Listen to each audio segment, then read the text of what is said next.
Students, hello students, मैं इंद्र कुमार त्रिपाठी आप सभी कॉमर्स पढ़ने वाले 11वीं क्लास के स्टूडेंट्स को मैं आज चैप्टर 8 के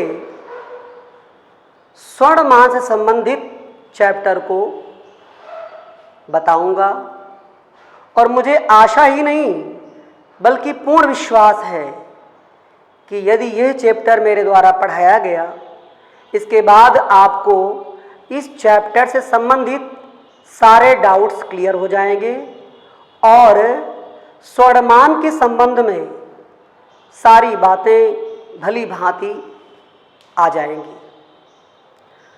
तो स्टूडेंट्स, हम शुरू करते हैं आज का चैप्टर। इसके प्रवेश करने के पहले हम थोड़ी बात करेंगे आपसे, वो ये है कि जो आज हमारे देश में कागजी नोट्स, सिक्के आदि चलन में हैं, क्या हम लोगों ने कभी विचार किया है कि क्या ये सिक्के प्राचीन काल में भी ऐसे ही चलते रहे हैं? क्या ये नोट्स विश्व के सभी देशों में इस तरह ही चलती रही हैं? तो इसके उत्तर में ये कहा जा सकता है, नहीं। स्टार्टिंग में नोट्स चलन में नहीं थी। आज के सिक्कों और नोट्स को इतने सुधरे हुए रूप में लाने के लिए विश्व के विभिन्न देशों ने बहुत सारे प्रयोग किए। बहुत सारी वस्तुओं को मुद्रा के रूप में माना गया, फिर धीरे धीरे करके आवश्यकता के अनुसार मुद्रा के रूप में सुधार किया गया और आज हम सबके सामने कागजी नोट्स और सिक्के चलन में हैं।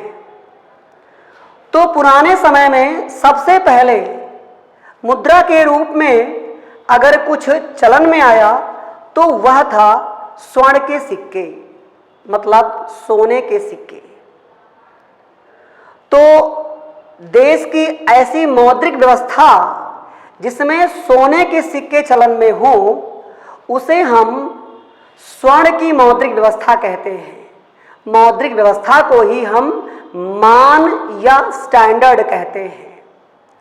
इस तरह एक ऐसी मौद्रिक व्यवस्था जिसमें या तो सोने के सिक्के चलन में हो या फिर जो भी मुद्रा चलन में हो वह पूरी तौर पर स्वर्ण में परिभाषित हो, स्वर्ण में परिवर्तनीय हो, उसे स्वर्णमान कहा जाता है। आज हम सभी लोग स्वर्णमान के चैप्टर को स्टडी करेंगे। इस चैप्टर में हम लोग सीखेंगे कि स्वर्णमान का अर्थ क्या है, विश्व के इतिहास में स्वर्णमान कितने रूपों में चलन में आया। इसी के साथ साथ हम लोग ये भी स्टडी करेंगे कि एक धातुमान या मोनोमेटालिज्म और द्विधातुमान या बाइमेटालिज्म क्या होता है। आइए स्टार्ट करते हैं हम लोग सबसे पहले स्वर्णमान की परिभाषा के बारे में। तो जैसा हम देख पा रहे हैं, स्वर्णमान इसे इंग्लिश में गोल्ड स्टैंडर्ड कहा जाता है। स्वर्णमान एक ऐसी मौद्रिक व्यवस्था है जिसके अंतर्गत देश की प्रचलित प्रामाणिक मुद्रा स्वर्ण की बनी होती है तथा यदि किसी दूसरी धातु या पदार्थ की मुद्रा चलन में होती है तो वह स्वर्ण की एक निश्चित मात्रा में परिवर्तनशील होती है। इसका मतलब है स्वर्णमान एक ऐसी मौद्रिक व्यवस्था है जिसमें या तो सोने के सिक्के ही चलन में होते हैं या फिर देश में कागजी नोट तथा अन्य धातु के सिक्के चलन में होते हैं तो वे पूरी तरह सोने में परिवर्तनीय होते हैं, स्वर्ण में कन्वर्टिबल होते हैं। उम्मीद है आप इसकी परिभाषा समझ चुके होंगे। इस परिभाषा के आधार पर कुछ विशेषताएं निकलती हैं। आइए इन विशेषताओं पर एक एक करके हम चर्चा करें। पहली विशेषता है देश की प्रधान मुद्रा स्वर्ण में परिभाषित। इसका मतलब होता है कि स्वर्ण मान में जो मुद्रा चलन में होती है उस मुद्रा का भार कितने स्वर्ण में होगा, अर्थात उस मुद्रा का स्वर्ण में भार परिभाषित होता है। उस मुद्रा में स्वर्ण की शुद्धता कितनी होती है, अर्थात जो मुद्रा बनाई गई है उसमें कितना शुद्ध सोना मिला हुआ है और उस सोने का सरकारी मूल्य क्या है, यह स्पष्ट होता है। दूसरे पॉइंट की अगर हम बात करें आपसे तो वह है मुद्रा की मात्रा।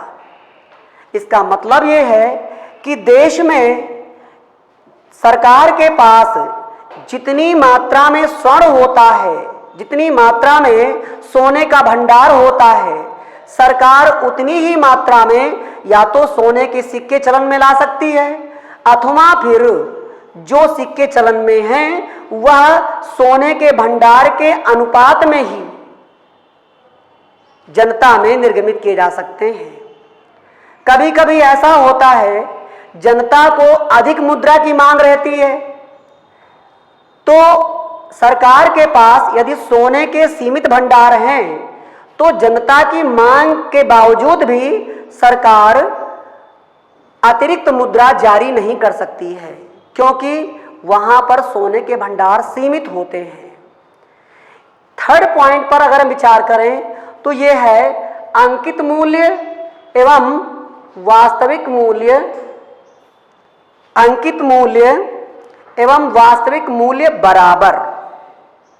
इसका मतलब होता है देश में जो सोने की मुद्रा चल रही होती है उस मुद्रा पर जो छपा हुआ मूल्य है, अगर 100 रुपए का सिक्का चलन में होता है तो निश्चित रूप से उस सिक्के में 100 रुपए के मूल्य के बराबर सोना भी होता है।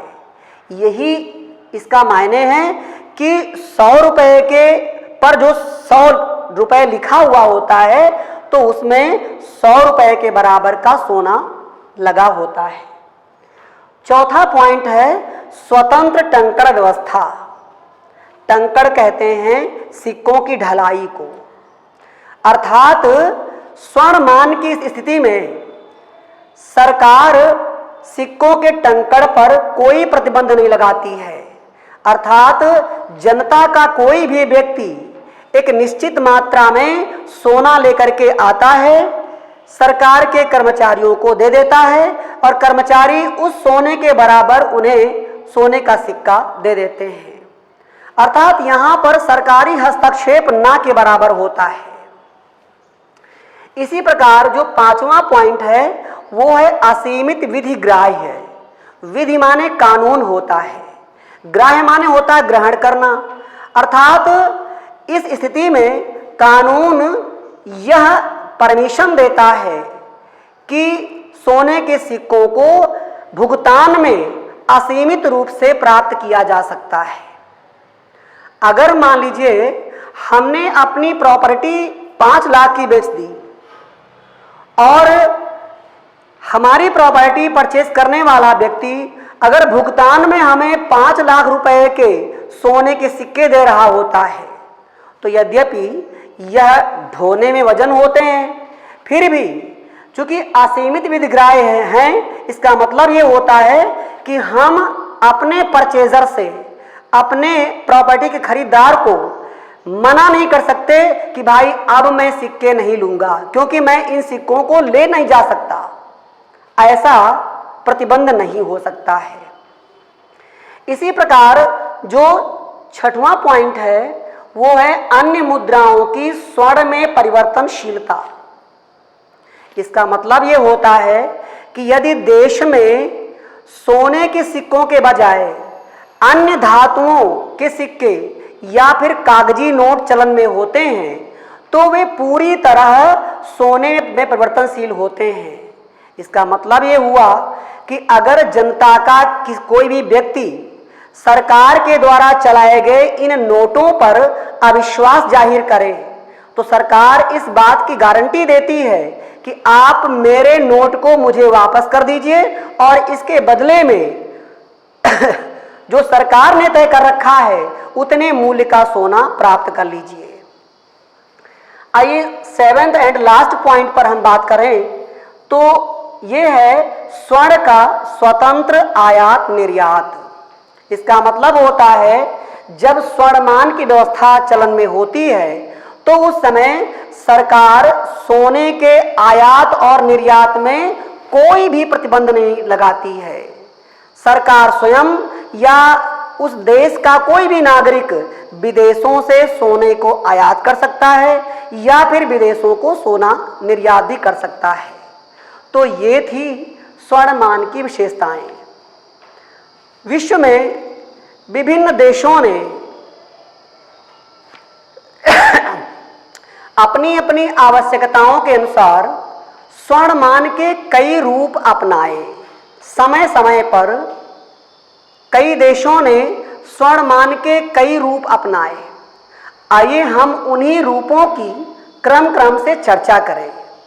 अब ये रूप कौन कौन से हो सकते हैं, इसी को हम बोलते हैं स्वर्णमान के विभिन्न रूप, various forms of gold standard.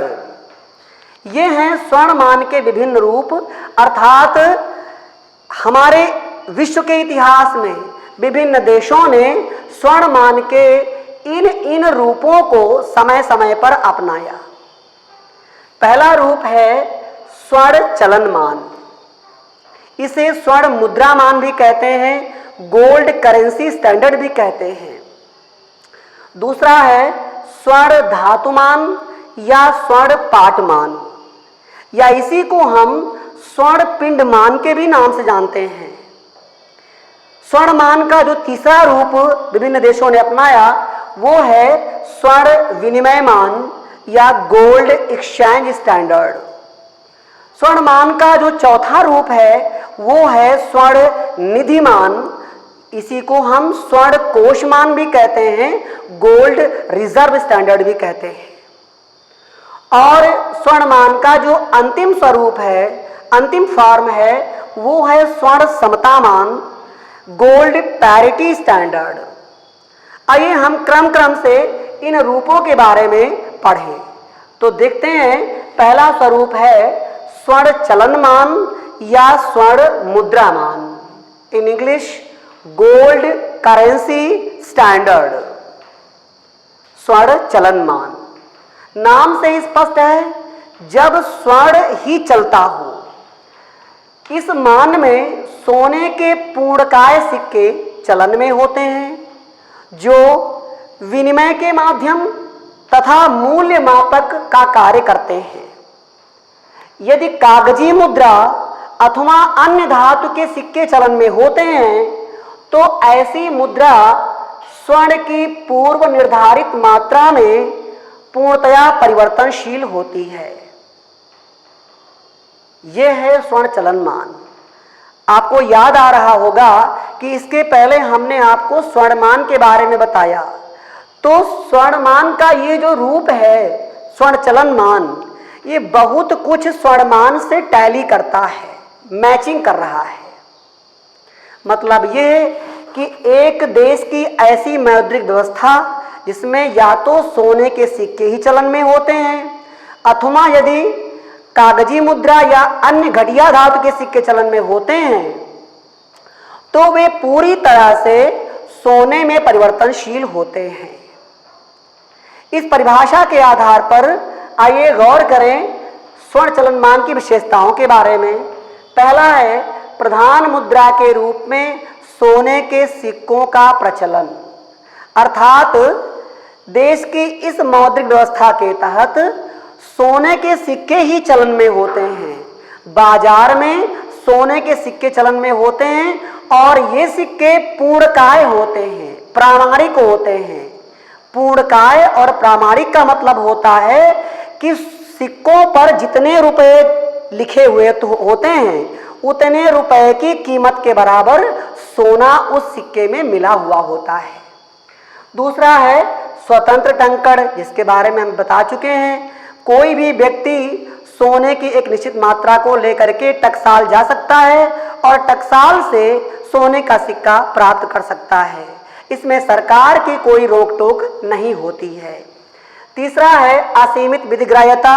मैंने बताया कि भुगतान में सोने के सिक्के कितनी भी मात्रा में लिए और दिए जा सकते हैं, कोई इसे नकार नहीं सकता है, कोई इसे सीमित मात्रा में लेने के लिए रोक टोक नहीं सकता है। चौथा है सिक्के पूर्णकाय। मैंने आपको बताया कि सिक्कों का जो अंकित मूल्य है और जो धात्विक मूल्य है वह बराबर होता है। 100 रुपए का सोने का सिक्का अगर लिखा है 100 रुपए, तो उस सिक्के में 100 रुपए के बराबर सोना मिला हुआ है। पांचवा पॉइंट है पत्र मुद्रा तथा सहायक मुद्रा स्वर्ण में परिवर्तनशील।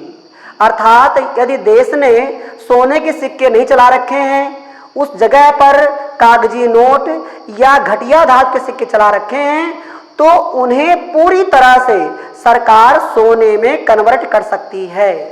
मैंने आपको बताया है, आप याद करें कि जनता का कोई भी व्यक्ति अगर सरकार के द्वारा चलाई गई इन नोटों पर अविश्वास जाहिर करता है, तो सरकार या मुद्रा निर्गमन अधिकारी इस बात का वचन देता है कि वह उस नोट को वापस कर दे और उसके बदले में सरकार से उतने रुपए के बराबर जो सरकार ने तय कर रखा है सोना प्राप्त कर ले। लास्ट पॉइंट है सरकार द्वारा सोने का क्रय विक्रय। इसका मतलब होता है सरकार स्वयं भी सोने को खरीदती है और बेचती रहती है। अर्थात सोने के खरीद और बिक्री में कोई प्रतिबंध नहीं होता है, क्योंकि इस दशा में, इस काल में सोना हर देश में पर्याप्त मात्रा में रहता रहा होगा। आइए हम बात करते हैं सेकंड जो स्वरूप है स्वर्णमान का, वो है स्वर्ण धातुमान या स्वर्ण पाटमान या स्वर्ण पिंडमान। In English gold bullion standard. Gold bullion standard. आइए ध्यान देते हैं कि स्वर्ण धातुमान क्या है और इसे स्वर्ण पाटमान या पिंडमान क्यों कहा गया है। तो पहले हम लोग परिभाषा पढ़ते हैं। लिखा हुआ है स्वर्ण धातुमान के अंतर्गत स्वर्ण मुद्रा के स्थान पर सांकेतिक सिक्कों तथा पत्र मुद्रा का प्रचलन होता है, लेकिन मुद्रा निर्गमन अधिकारी प्रचलित मुद्रा को पूर्व निर्धारित दर पर निश्चित वजन के स्वर्ण पिंडों में परिवर्तित करने का वचन देता है। थोड़ा सा यहां पर ध्यान देना है आपको कि स्वर्ण चलनमान से स्वर्ण धातुमान थोड़ा भिन्न है, अलग है। अब अलग कैसे है? स्वर्ण चलनमान में सोने के सिक्के चलन में थे, लेकिन स्वर्ण धातुमान में सोने के सिक्के बिल्कुल चलन में नहीं होते हैं। उस समय केवल और केवल सरकार कागजी नोट या फिर अन्य धातु के सिक्कों को बाजार में चलाती है। कागजी नोट सस्ते होते हैं और जो धातु के सिक्के चलते हैं वो घटिया धातु के सिक्के होते हैं। उनका कोई विशेष मूल्य नहीं होता है। मतलब यह है उन सिक्कों का आंतरिक मूल्य ना के बराबर होता है, किंतु इन नोट्स को, इन सिक्कों को इशू करने वाला मुद्रा निर्गमन अधिकारी इस बात का वचन देता है कि यदि किसी को इस मुद्रा पर अविश्वास होता है तो वह सरकार से स्वर्ण प्राप्त कर ले। आइए परिभाषा के आधार पर हम लोग विशेषताओं पर ध्यान देते हैं। पहला है स्वर्ण मुद्राओं का चलन नहीं। स्वर्णमान के इस स्वरूप में देश में स्वर्ण के सिक्के चलन में नहीं होते हैं, इसलिए सरकार के लिए यह एक काफी किफायती मान हो गया। क्योंकि सरकार अगर सोने के सिक्के चलन में होते हैं तो सिक्के एक व्यक्ति से दूसरे व्यक्ति को जब प्राप्त होते हैं तो ऐसा होने पर घिसते रहते हैं। अब जब सिक्के चलन में होते ही नहीं है तो फिर सरकार को इन सिक्कों की क्षति के प्रति काफ़ी राहत मिल जाती है। ये सोना सरकार के पास में रखा रहता है। सरकार चाहे तो चलाए गए सिक्कों की मात्रा के बराबर सोना का भंडार रखे या जितने भी मुद्रा देश में चल रही होती है उसके तुलना में कम से कम स्वर्ण का भंडार रखे, क्योंकि जनता के सभी व्यक्ति एक साथ सरकार की चलाई गई मुद्रा पर अविश्वास जाहिर नहीं कर सकते हैं। एक बार में कुछ ही लोग अविश्वास जाहिर करेंगे तो सरकार उनसे चल रही नोट को वापस ले लेगी और बदले में सोना दे देगी। तो इस तरह सेंट परसेंट सोने का भंडार नहीं रखना पड़ता है। दूसरा है स्वतंत्र टंकण नहीं, अर्थात कोई भी व्यक्ति पहले की तरह सोना ले करके जाए और सोने का सिक्का ले आए, ऐसा अब चलन में नहीं होगा। अर्थात सरकार जितनी मात्रा में चाहेगी उतनी मात्रा में ही मुद्रा छापेगी और सिक्कों को ढालेगी। इसी प्रकार जो थर्ड है 100% स्वर्ण कोष का न होना।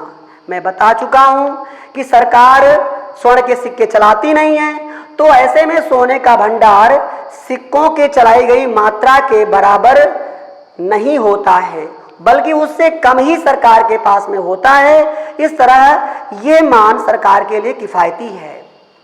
अगला है स्वर्ण का स्वतंत्र आयात निर्यात, अर्थात पहले की भांति यहाँ पर भी सरकार सोने के आयात और निर्यात पर कोई प्रतिबंध नहीं लगाती है। कोई भी व्यक्ति सोने का कितनी भी मात्रा में आयात कर सकता है और कितनी भी मात्रा में निर्यात कर सकता है। एक पॉइंट रह गया था, निर्धारित मूल्य पर सोने का क्रय विक्रय। मतलब ये कि जो देश में सोने की खरीद होगी बिक्री होगी उसका मूल्य बाजार नहीं तय करेगा बल्कि सरकार तय करेगी। सरकार बताएगी कि सोना किस मूल्य पर बिकना चाहिए, ये पहले से ही तय हो जाता है। और आखिरी पॉइंट है प्रचलित मुद्रा की सोने की छड़ों में परिवर्तनशीलता। इसका मतलब ये होता है कि जो भी देश में मुद्रा चल रही होती है उस मुद्रा को वापस करने आने वाला व्यक्ति को वह मुद्रा ले ली जाती है और बदले में सोने की छड़ें उसे दे दी जाती हैं।